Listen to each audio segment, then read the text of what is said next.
Alright, so tonight's matchup is going to be SK Telecom versus KT Rolster, two very well-known top-tier teams in the LCK. KT having very slight struggles and never really breaking through to get that win that they really need to get to the top of the standings. But SKT also a team that's been struggling ever since they came back from Rift Rivals. They've been having just losses to teams they really shouldn't be, knowing as they are considered generally the best team in the world. Now, the three first bans here coming out from SKT is going to be the Thresh, Elise, and Orianna. With Thresh and Elise being great playmakers, especially with Elise in the early game, and Orianna a great stable mid pick that Pawn is definitely great at. Now, with this red side, I'm expecting to see that Caitlyn ban, that Zac ban as usual, and maybe one more OP, which they got that Caitlyn, and as I predicted there, the Zac and the Alistar, which Wolf, great champion, that even have his own skin for it, and definitely a great playmaker to go along with that Kalista, which is so strong, which is going to be the first pick for SK Telecom.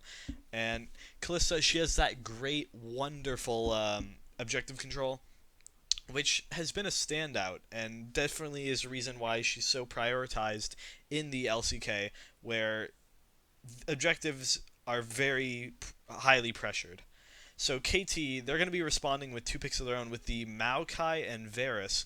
Varus, a great CCA to carry, and it's looking like they're kind of drafting around a team that will have that CC and pick potential that could also be transitioned into team fights, or maybe they're thinking that Pawn will be a carry for them in this mid lane. Which SKT, they're going to be further picking the Cassiopeia and Cho'Gath, both strong champions. Faker looking to have that lane dominance with the Cassiopeia. A great playmaker in a mage with definitely consistent damage, which seems to be the name of the game for SKT here. Kalista and Cassiopeia both providing that damage that they really need to stay relevant in these fights. And just although KT, this it could possibly be a telltale that although KT might get an early game lead with this engage, knowing that they now have the Varus Zyra lane, definitely a strong lane with heavy poke, SKT still has that extended damage to rely on in case they allow Faker and Bang to really shine and live in these fights. Now, in Ban Phase 2, we're going to see the Rakan. Wonderful synergy with Kalista. Rakan's Kalista being a huge bottom lane recently, which definitely deserves this ban. And Galio being the response, who once again fits in with that comp of KTs, with that engage, with that team fight, with that CC. And the Blitzcrank, they're heavily focusing the support lane, possibly trying to weaken the bot lane of SKT, knowing that Bang and Wolf, a great duo, have been together for a while, and that strong Kalista pick to diminish its power and have their poke and their poke lane with the Zyra Varus to shine. Also taking out the Blitzcrank, which I found interesting, knowing they're going for that melee support, especially with the earlier Alistar ban, so they can have a ranged support on SKT, which could allow this poking bottom lane of KT Rolster to get that 2v2 kill that they're looking for. So Talia going to be locked in for Pawn in the mid lane, which is a great early game roamer. Definitely a great way to get this level 6 going, especially the level 6 seems to be a very big deal for this KT comp. Seeing that Maokai ultimate and Varus ultimate tied in, which is a great way to set up plays in this bottom lane. Possibly if Maokai's flexed to the top lane, that could have a great TP play. And SKT, seeing this, they're going to be going for the Jarvan, a strong, consistent pick through the jungle, and they're going to round out the comp with the split push pressure coming out from the Kennen. Now, split push pressure, that's going to be splitting up this KT team, and knowing KT, they want to find those skirmishes and fights, it's going to make it harder for them to synergize and get the plays they want to be making. So this Kennen pick is going to be a very strong laner that is going to be picked into the Maokai. Now we see the Rek'Sai coming out of KT. Once again, a great early game champion. Definitely good at the skirmishes, as mentioned before. But using that split push pressure, they will be able to not only at one point in the game, usually around the mid game, with that those few items, so spikes on Kennen, they're going to be able to roll over that Maokai in the 1v1 situation and make it harder for him to really get out of lane, pushing him into turret constantly and making that play happen. However, it's going to be a Kennen support, it seems. Alright, so Kennen's support. Scratch everything I just said. Kennen's support is going to be paired with the Kalista in the bottom lane. Now, I personally don't know this matchup, so seeing the Cho'Gath Maokai top, two strong tanks generally, that's going to be a fairly even lane, with the Rek'Sai Jarvan being a very interesting early game. Knowing Peanut and Score, they're known as the best junglers in the world, two of the best junglers. So seeing how they do on these early game picks, especially Jarvan with the level 2 and the level 6 spike. Those are the two areas you really want to look at him to be opening this game up. Now, the Rek'Sai does have a more... He's not as focused on hitting those spikes as the Jarvan might be. The Rek'Sai can have that level 6 for the skirmish power. However, the early tunnels, a level 3 is also one way where you really want to see that Rek'Sai. Well, however, the level 6 this bottom lane, I can't stress enough, is going to be the real telltale for how that bottom lane does play out. Seeing that Zyra-Varus combination, that's very deadly if one of them gets hit by the CC and could force a flash or another summoner. So if he's looking to see Score affect this lane, possibly get those summoners before that level 6, and having Deft and Mata really use those ults to their fullest potential and get those 2v2 kills. So Peanut, in the same vein, is going to want to get the counter gank on Score in that early game. Make sure that doesn't happen and keep everything stable for SK Telecom. Now, the Cassiopeia versus Taliyah matchup, relatively even. Taliyah is a strong laner with good push. However, Faker, once he hits that level 2, definitely quite the interesting 1v1. Because Taliyah's all down to these skill shots and how well Pawn can hit Faker when the trades come down. So Pawn's going to be wanting to shove Faker in, make it harder for him to CS, and keep him in lane as much as he possibly can so he can get those roams off and really make use of this Taliyah pick. So in this early game, we're not going to be seeing any huge invades coming out from either team. No extreme deports to get that vision in the jungle, which is so important for finding the early game pathing of Peanut versus Score in this jungle. But it's going to be a top lane leash for Peanut, getting that early blue buff and making his clear a lot easier on the Jarvan. With a leash coming in for the Raptors from Taliyah, going for Score. And that's going to be a relatively stable bot lane pre-6. However, as I mentioned before, that 6 is where it really amps up the power here. And in the top lane, we're actually coming up to a 0-4 in terms of CS lead, which does showcase the level 1 of the Maokai quite a bit stronger with that sap magic and with the skills that Smeb has in the early game. So as we look at the jungling, Score almost at that level 3, going to be getting the top lane Scuttle Crab, which I find this as a jungler a very interesting takeaway, as he gets that level 3 because of the Raptor farm, which, as I said, the level 3 for that Rek'Sai was a real big point. So he's looking to get this gank onto Faker right here. Q going out from Pawn, however, he's going to miss the ground, and Peanut coming in for the counter gank, hitting the EQ combo and forcing the flash out of Score. So well done by SKT, a good play to really assume where Score was going to be, and that level 3 was a failure, however, but it shows you that Score wants to get that early game lead as much as he possibly can. Because in the end, they're going to be outscaled by this SKT team. So if they don't have that early lead, it's going to be a lot tougher for them to transition into that mid and late game. So that's going to just leave a back for Faker, now knowing that he's now at a 7 CS lead, possibly do that gank. So Faker's going to have a little bit of an advantage in this lane with the Dark Seal Corrupting Potion, which is quite interesting for a Cassiopeia. It shows that Faker does want that aggression and those trades that can be so beneficial, especially versus a Talia, who's normally quite tough to lane and trade against. In the spot lane, you can already see the heavy trading and poking going on. The Zyra plants coming in, and really just SKT, especially Bang, looking to dodge all of that and sustain through this bottom lane that can be so tough. Now, looking back at the junglers, most camps are cleared, so Peanut possibly going towards a back or another gank here. However, he's quite low, so unless a Honeyfruit's in the jungle, yeah, definitely for that back. While the Rek'Sai on KT does mirror that, and possibly going into the top side jungle where we could see some conflict here. Both top laners do have good gank assistance, especially Cho'Gath with that Q and Maokai with that twisted advance on his W, and possibly the ultimate once that level 6 does come around.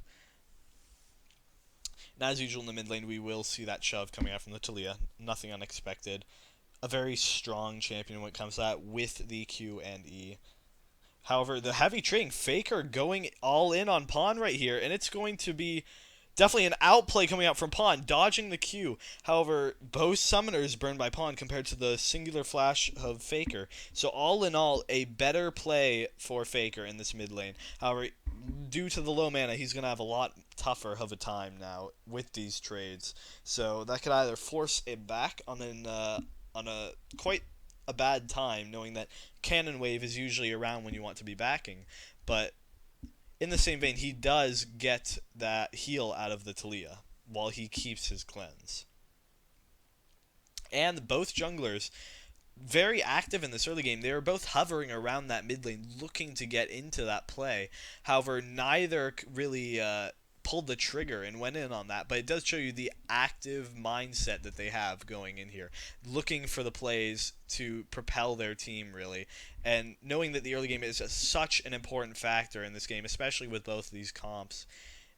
It just really shows you the level of these junglers and how they know where to be and what to be doing.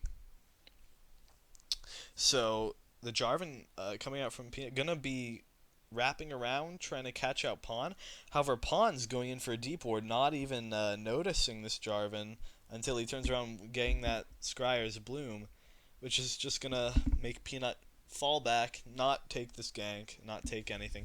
However, once again, good active mindset. These summoners are down, and it's the prime time to be getting Pawn, especially before those roams start coming out. You want to get him while he's down and make sure that there really is no chance for him to either affect that bottom lane or that top lane tank matchup, which could be the telltale between the 1v1 between those tanks, and could possibly lead to some sort of unfavorable back time and forcing a TP advantage, or possibly just the overall side lane pressure, which it's such a deciding factor, especially in the LCK.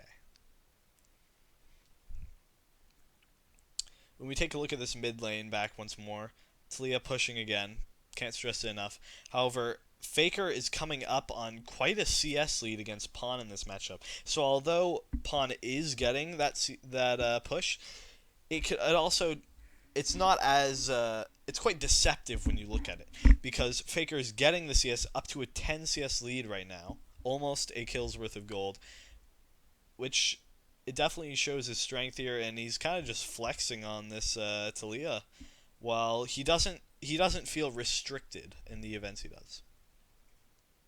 And in this bottom lane, heavy pressure, the lane dominance really going to KT right now. Although they aren't up a huge amount of CS, you can see that push being made, and the constant amount of pressure Bang and Wolf have in making sure they do not get chunked out and forced to leave lane. Because with that, they definitely will fall behind if they're not careful. The Varus Q, something that one of the longest range spells in the game, very tough to come back from with those repeating. However, Deft going for more of a attack speed focus build, going towards that Bilgewater Cutlass, along with Bang doing the same. However, that's generally standard for Kalista, so nothing that's really going to be making you question these builds. But in the same vein here, it's going to be knowing that they're at a very similar item disposition right now. The 1v1, in case Deft and Mata were to miss these spells, could definitely go towards Bang and Wolf, especially with the early CC of the Kennen and the stacking nature that Callista does have, especially when they get locked up by either Peanut's EQ combo or ult. See, around now we're hitting the level 6, so this is where plays, you're really looking for them to be happening now. And just as I say that, Peanut, looking around this bottom lane, along with Score, they're both holding steady around here because they know that something might go down. Score possibly going for a lane gank here, however, Bang pushing up, going to get hit by that Verisol, along with the ult from Mata, but that's going to be first blood to the Kennen, who gets the damage out onto Deft. However, Mata not dropping, but Score getting the kill on Bang as he hid in that bush. But in the end, it is a 2-for-1 in SKT's favor.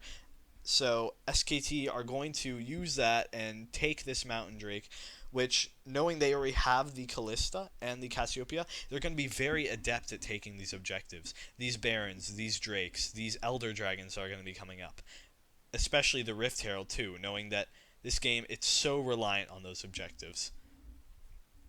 So as you can see here, Wolf gets that ult off, flashes in, and Deft falls way too low and isn't able to survive that. So that's one more benefit of the Kennen support here, which, although quite an unconventional pick, we're seeing its strengths from Wolf. And however, Bang just got too low from all that damage. As I mentioned, the explosive bottom lane with the ults coming out from both of the KT Rolster bottom laners, it's so hard to get out of unless you have those summoners, which almost so all of SKT bottom lane summoners are going to be expended from that earlier fight. However, Deft has both, and Mata with the flash remaining. And along with that, both junglers have flash gone. And Jarvan, he's quite reliant on the flash to get into those angles and get those ganks, especially with the flash ult. The flash ult can be a very strong tool because it forces another summoner out of the enemy, which you can then use the EQ right afterwards to get that CC, although and the summoner spell, while still having a chance at that kill. Also in the top lane, Huni definitely definitely flexing his muscles here on the Cho'Gath, because he's taking that top lane vision, really holding his own in this lane where he's up 20 CS on the Cho'Gath, which is only getting scarier for Smeb here, as the matchup is only going to be getting worse for him in this situation. And in the bottom lane, we're going to have just a bit of poke here and there. And coming up on that, Peanut possibly looking for either the vision denial or wraparound gank. But he's only going to get a deep ward in, which, although quite a small thing to be doing, is very smart out of him. Getting this Rek'Sai to be tracked is going to be very helpful, especially with this mid lane now having huge playmaking potential in both summon spells. And Peanut going in with that ult I said, catching one, and Wolf using the ult, but he's going to drop down very low and fall, along with Deft, who couldn't survive. Both teleports expended by both top laners. However, it's looking like just a 1-for-1 here. So neither team is going to be getting that teleport advantage. However, seeing that Pawn was on a back timer, SKT saw their option to keep going and make that play happen, while Pawn could not ult down bottom lane. So not only does Faker get this turret damage, he continues his CS lead, which has grown quite heavily now, up to a 21 CS lead, while making sure that Pawn does not affect this bottom lane.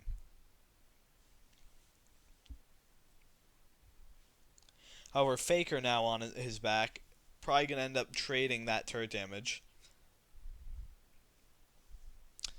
And here we're going to see the junglers of either team restocking, making sure they're right, but a invade coming in from Score, Smeb, and Mata, possibly getting that vision, making sure that something that have so in a similar manner to what just happened does not repeat. Making sure that KT has that potential with the Talia and can make those plays happen for them and not go either even or down in these trades. But first turret going over to KT's bottom lane, possibly due to the earlier pressure they had with that poke. So Huni looking to try to equalize the turret, but that gold with the first turret is going to be very strong. And although SKT still does hold a 0.5k gold lead, it's a sign of life from KT right now. With, in this moment, Rift Herald going down simultaneously as that top lane turret is traded back.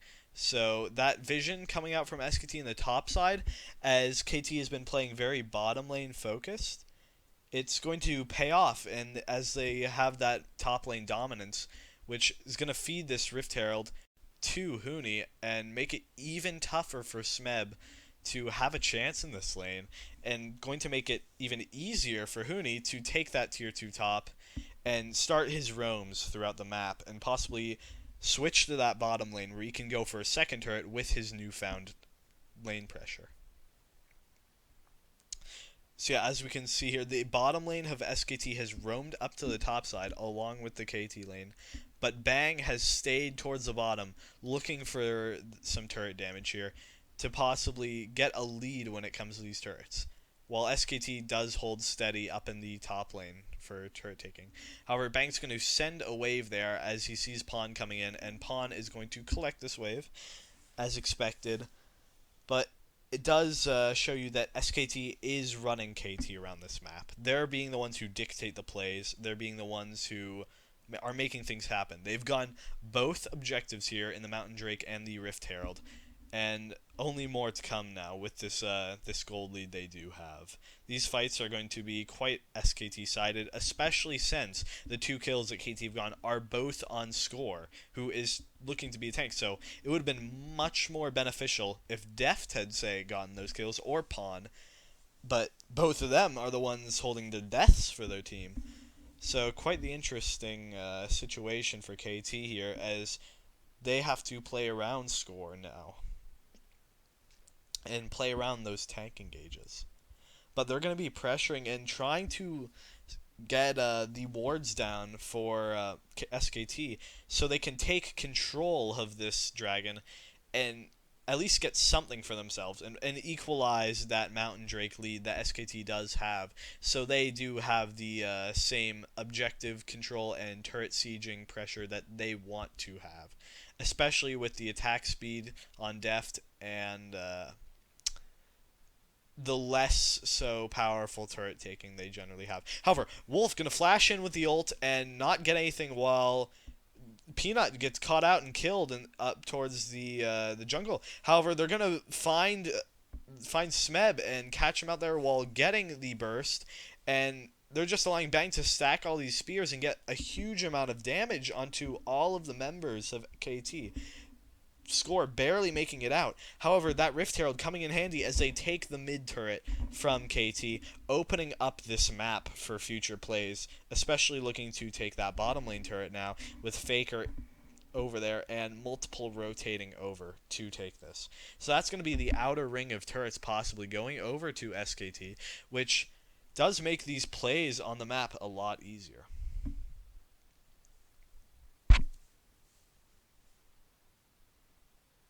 This is an ad, by the way.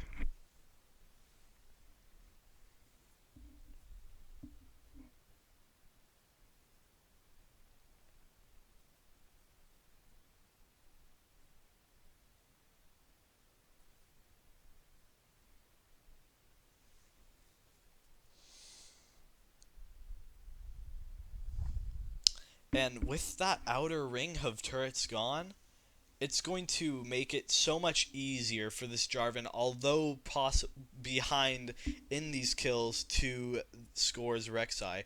It's going to make it easier for him to make these plays that have been quite hit or miss in this game. In these fights, you've seen Peanut go in, sometimes just almost kill himself with his ult, although keeping some of the carries like Deft, like Pawn locked in. It's going to make it so the plays are more fluid, efficient, and easy for Peanut to make, which very helpful here for him.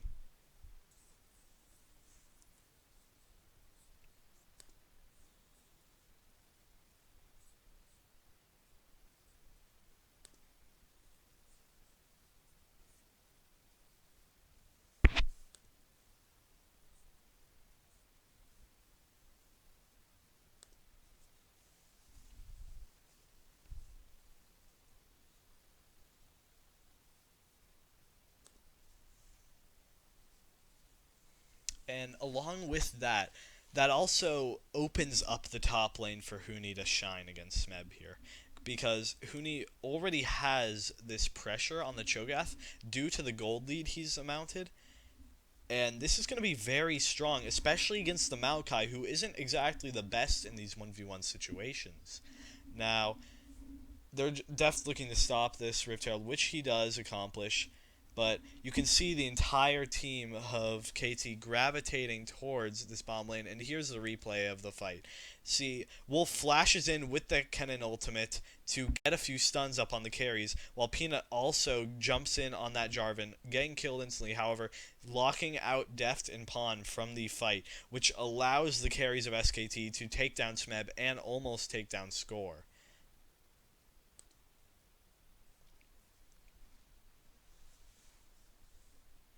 And towards the live, you can see that turret going down from Faker, who's going to be getting that solo gold. And that just really amps up the pressure once more. As SKT now, not only do they have the constant tempo advantage, and they're the ones dictating these plays, they get to dictate when, where, and how these plays go down, but they also have more gold to work with. On these carries, it's really Kallista's especially a carry that relies heavily on this gold, using that attack speed and that stacking of the spears that she really wants, along with the AD. It's going to be incredibly helpful.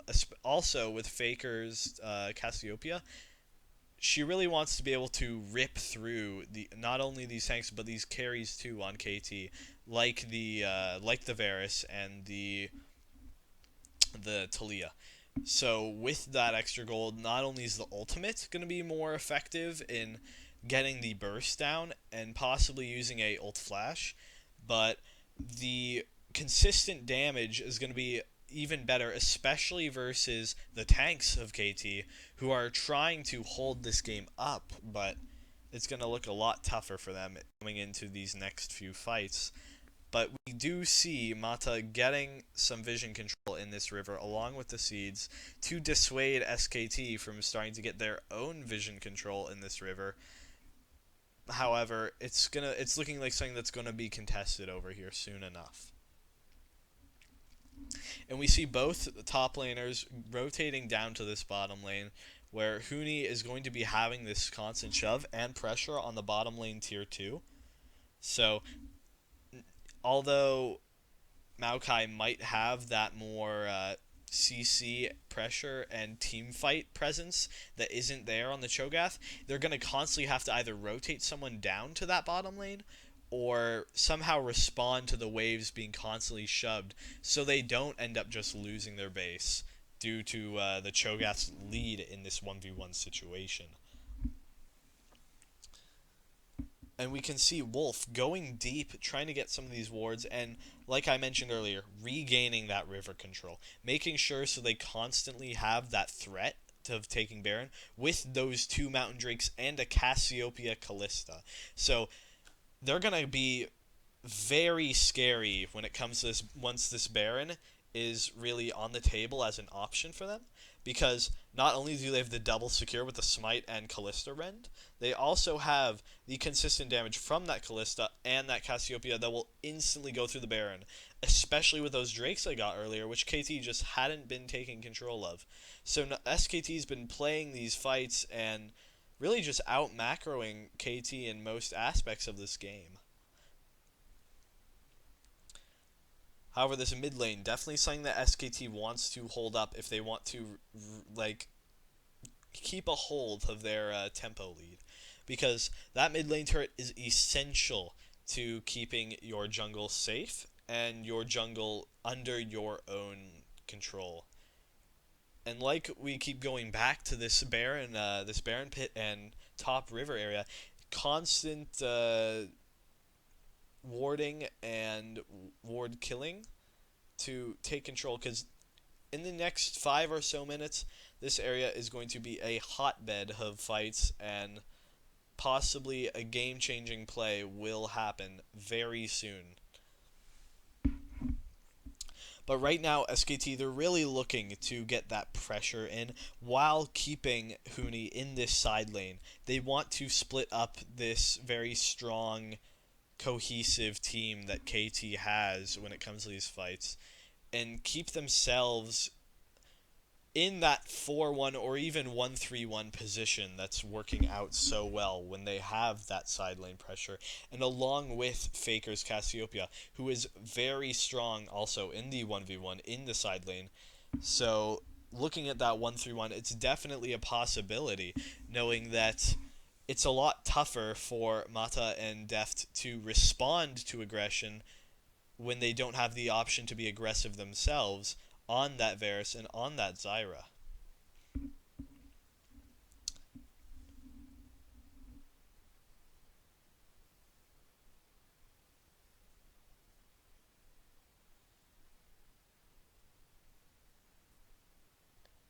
And here we see the junglers just staying in their own farming cycles. However, Peanut looking to invade and make it tougher for Score to get around this map.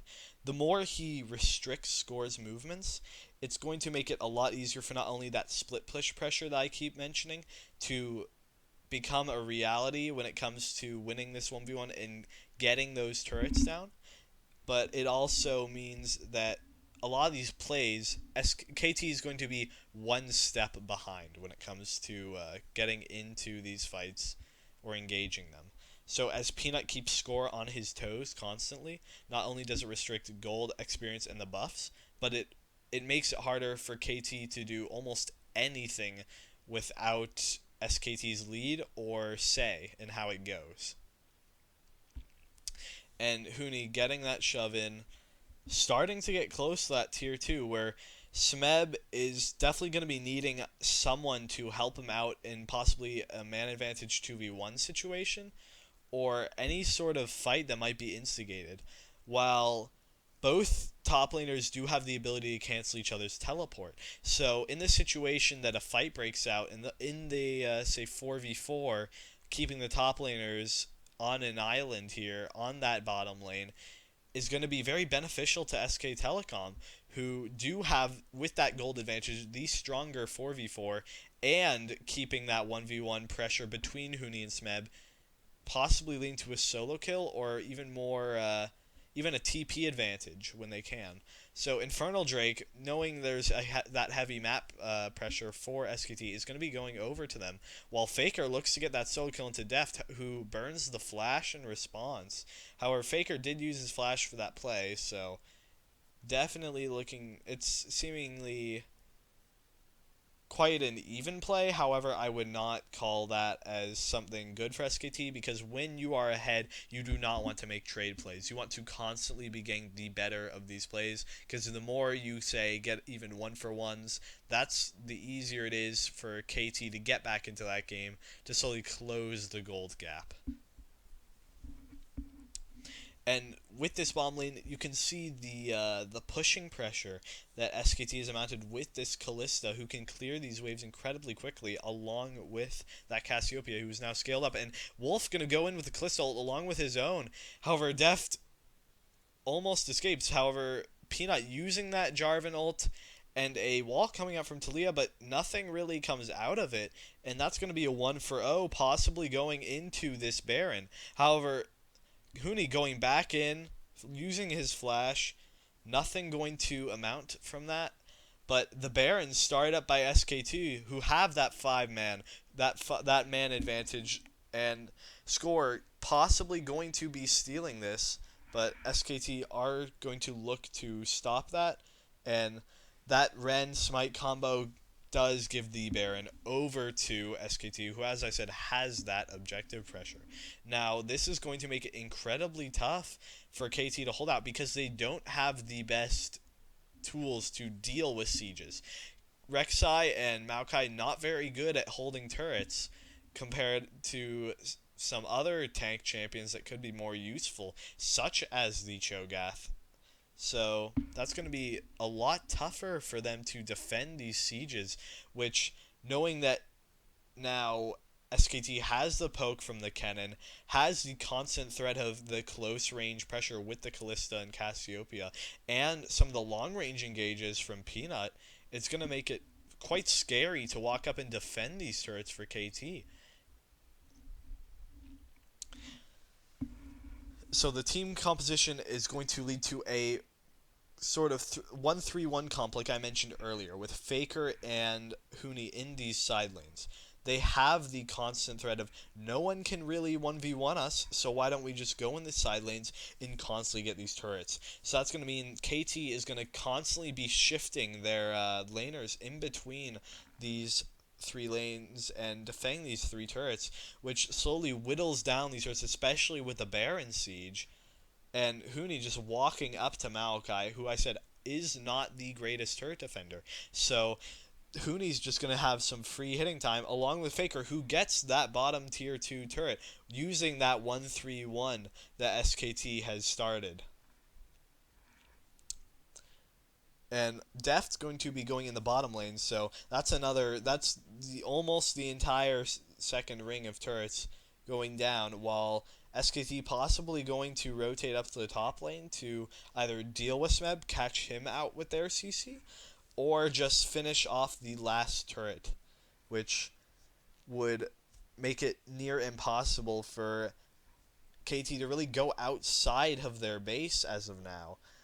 So this this top lane turret really going down, as Smeb doesn't have the damage to deal with the Cho'Gath, and that's going to be a catch out as Wolf goes in with the Callista ult, trying to stun down this Smeb, but Smeb going to be making it fine as the Talia brings the Cho'Gath back towards the team, but no kills going down. However, that means all of the outer turrets of KT are down for the count, which means that SKT they can be sieging all three of these inhibitor turrets at once with that composition they've been using, and that really diminishes KT's teamfight presence, who want to stick together as five, who want to either get the man advantage in any fight, which is going to be a lot tougher now that they have to respond to three lanes being shoved in.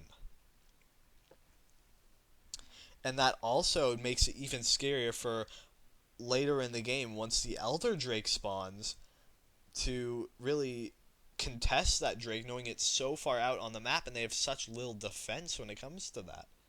And the next dragon, going to be an Infernal, means not only is it extremely scary once the proposition of that Elder Drake is up, it's also a very bad situation for KT, because not only they have to respond to these minion waves while simultaneously being worried of that Elder Dragon, which will double the effectiveness of both the siege, knowing that it will double the mountain drakes, and possibly, if SKT gets a second Infernal Drake, the power of 4 Infernal Drakes and that burn. So they will have the team fight and the siege, meaning it's near impossible to defend against this.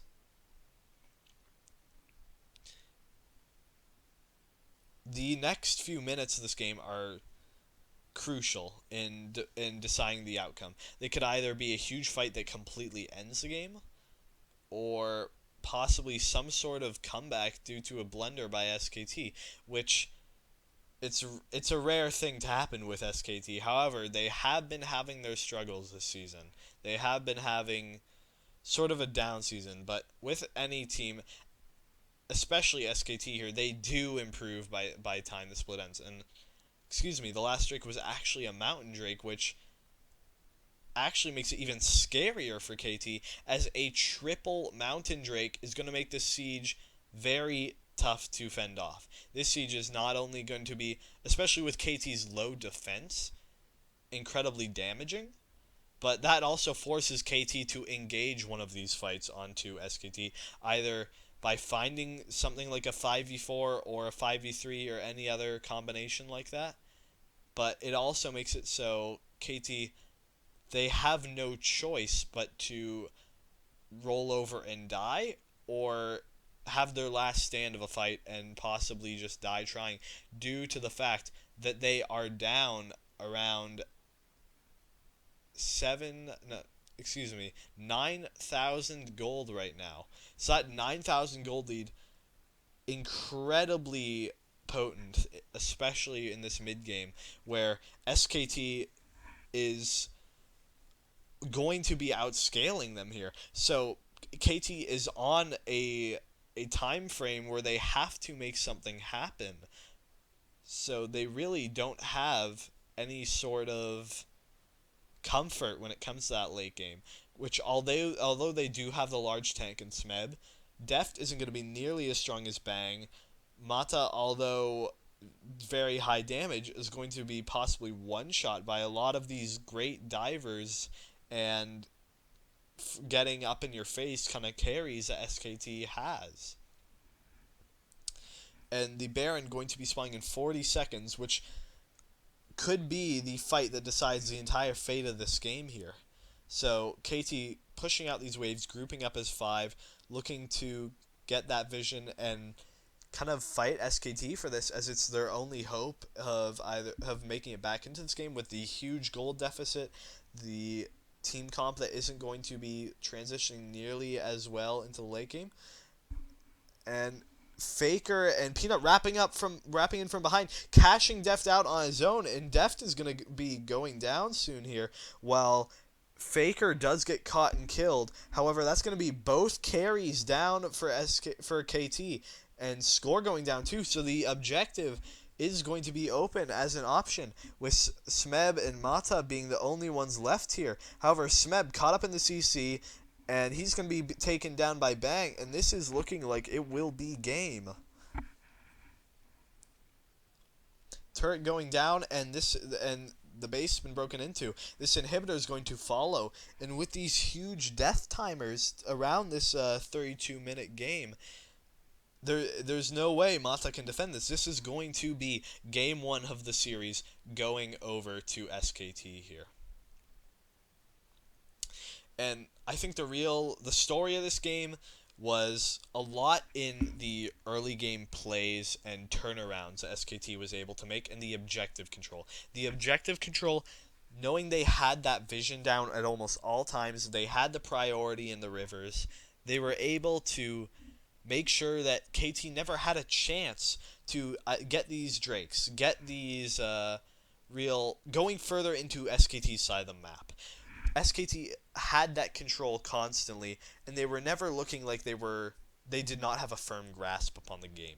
They had gotten all these Drakes and transitioned that into the Rift Herald due to the small plays they had turned around, especially with that strong bottom lane that turned out to be great for them, especially with the Kennen support, going in, getting those ones, and catching out Deft in almost every fight, making it very tough for KT to get enough damage to really contest SKT in these fights, especially with that huge Cho'Gath and the consistent damage and health coming back on both the Cassiopeia and the Callista.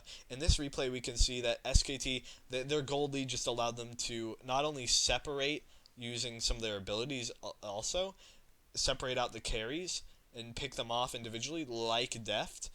It also showed you that there was really nothing KT could do. They just got rolled over by the time the end of the game came, and they were really just, like I said, on that time bomb. They had to make something happen, but by the time they were that far behind in gold, it really wasn't a reality.